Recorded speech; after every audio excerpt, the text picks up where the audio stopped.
ladies, this is Elise and I want to show you how to measure your head to make sure the satin lined hat is the best fit for you.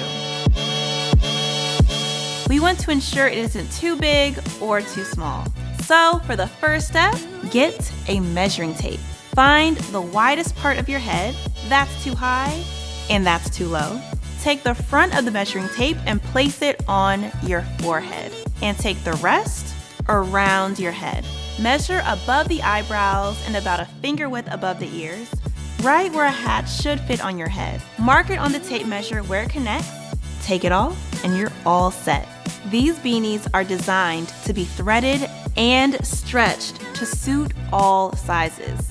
Whether you wear your hair naturally or just want to protect your hair from damage, our satin lined winter hats are the solution you've been looking for.